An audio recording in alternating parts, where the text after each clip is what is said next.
पिछले लगभग 5 साल से भागसू नाग मंदिर का निर्माण कार्य लटकने के चलते स्थानीय लोगों में प्रशासन के प्रति भारी रोष है। निर्माण कार्य लटकने से मायूस स्थानीय लोगों ने बैठक कर इस बारे में विचार विमर्श किया। बैठक में नगर निगम के उप महापौर ओंकार नेहरिया विशेष रूप से मौजूद रहे। नेहरिया ने कहा कि भागसू नाग मंदिर का चंदा 1.5 लाख रुपए से भी अधिक है। उन्होंने कहा कि मंदिर को उखाड़े हुए 5 साल हो चुके हैं और अभी भी निर्माण कार्य अधर में लटका हुआ है। उन्होंने कहा कि निर्माण कार्य आवंटित हुए भी 1 साल हो गया है। ओंकार नेहरिया ने कहा कि प्रशासन बताएं कि मंदिर निर्माण में इतना समय क्यों लग रहा है। उन्होंने कहा कि जिस गति से कार्य किया जा रहा है उससे कार्य पूरा होने में कम से कम 10 साल लग जाएंगे।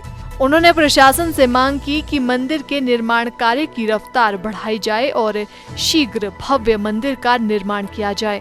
आज 5 साल हो गए मंदिर उखाड़े हुए और सबके पूरे हमारे भागसू नाग के जो निवासी है उनके रोष है कि ये जो मंदिर का निर्माण है अगर करना नहीं था तो उखाड़ना क्यों था। 2.5 साल सरकार कांग्रेस की थी, उस टाइम उखाड़ा है। जितना भी यहाँ सामान था, जित लकड़ी थी, पुरानी लकड़ी थी, वो सब उखाड़ के ले गए। 2.5 साल हिमाचल में हमारी सरकार बीजेपी की हो गई है, उन्होंने भी कोई इतना काम नहीं किया है।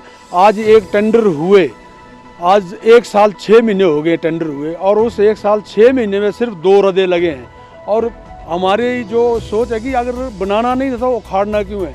और मंदिर की जो इनकम है वो 1 साल की 12 लाख 15 लाख से ऊपर इनकम है। आज तक मंदिर का एक पैसा इस स्थान पे नहीं लगा है। ये जितना भी पैसा लगा है पहले माननीय चंद्रेश कुमारी के टाइम पे लगा है और उसके बाद में एडीपी ने लगाया हुआ है।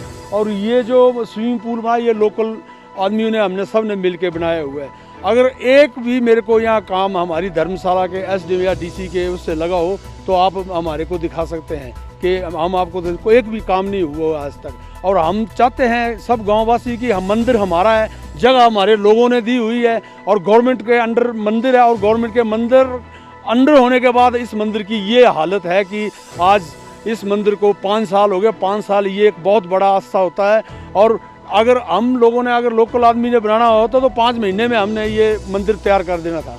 और हम चाहते हैं कि इस मंदिर का जल्दी से जल्दी निर्माण हो और जो भी है अब प्रक्रिया है इसकी अपने ठेकेदारी की या पीडब्ल्यूडी को उन्होंने दिया है उसको जल्दी करके बनाए, नहीं तो हम दूसरा रास्ता भी अब अपनाएंगे। हमारी जो आपस में बैठक हुई है उसमें हमारा एक ही निर्णय लिया है, ये काम जो युद्ध स्तर पे होना चाहिए और 6 महीने में पूरा मंदिर तैयार होना चाहिए। अगर ये 6 महीने के अंदर तैयार, अब 2 बार हम टाइम दे चुके हैं एसडीएम साहब को कि ये मंदिर जो है 6 महीने के अब फिर हमने जो आज बैठक में हमने जो फैसला लिया है कि 6 महीने में ये पूरा मंदिर जो है ये तैयार होना चाहिए।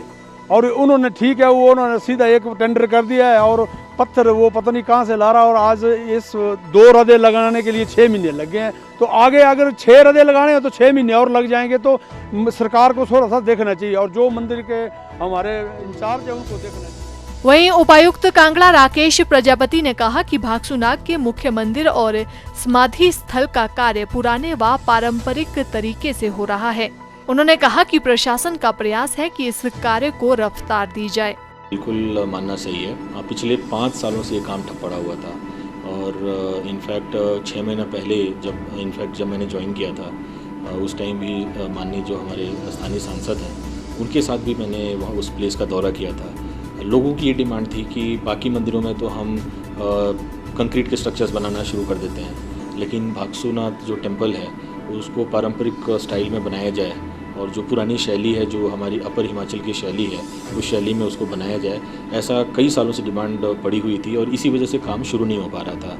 लेकिन हमारे विज़िट के तुरंत उपरांत पैसे सैंक्शन किए गए, पीडब्ल्यूडी को पैसे दिए गए, उसके उपरांत टेंडर हुआ और चूँकि कार्य इतना जटिल है और जो इसमें जिसको टेंडर अवार्ड हुआ था, जो कारीगर हैं वो किन्नौर से आते हैं, ऊपर की शैली में काम करना है। आपने जो वहाँ पर मुख्य मंदिर देखा होगा और साथ ही साथ वहाँ पर एक समाधि स्थल है, उसका जो कार्य है वो पुराने पारंपरिक तरीक़ों से हो रहा है, इसलिए काम ज़रूर स्लो है। हमारी पूरी कोशिश है उसको तेज़ किया जाए, लेकिन पिछले 6 महीने में जितने भी परिणाम आए, चाहे एडीबी के प्रोजेक्ट्स वहाँ कंप्लीट हुए हों, चाहे ये जो नए प्रोजेक्ट्स हमने शुरू किए हैं, परिणाम काफ़ी अच्छे हैं। स्लो है। ये हमारी कोशिश है कि ज़्यादा से ज़्यादा कारीगर आएँ, और क्योंकि आपको पता ही है जो पारंपरिक शैली में जो काम होता है उसके कारीगरों की हमारे पास भी कमी रहती है। तो यही वजह है कि जिन टेम्पल्स में इस प्रकार का कार्य हो रहा है, आवश्यकता से जो हमारा जो एक नॉर्मल एक मंदिर में काम को देखने का तरीका है वो बड़ा फास्ट है, क्योंकि हम कंक्रीट स्ट्रक्चर्स बनाते हैं, लेकिन यहाँ पे ऐसा नहीं है। तो समय लग रहा है, उनकी बात बिल्कुल वाजिब है। हमारी पूरी कोशिश है कि जल्द से जल्द इस प्रोजेक्ट को कंप्लीट किया जाए। न सिर्फ इसको, आने वाले समय में और भी भागसूनाथ के लिए बहुत सारे प्लान्स हैं, और उसको भी कड़ी दर कड़ी हम लोग कोशिश कर रहे हैं कि इम्प्लीमेंट करें, और जब पूरा मंदिर बनकर तैयार होगा तो एक भव्य मंदिर बने, न सिर्फ एक कंक्रीट का जंगल जैसा हम कुछ बनाने की प्रयास में नहीं है। एक भव्य मंदिर की तरफ हम बढ़ रहे हैं, और उसमें जरूर समय लग रहा है, और हमारी कोशिश है कि इसको जल्द पूरा करें।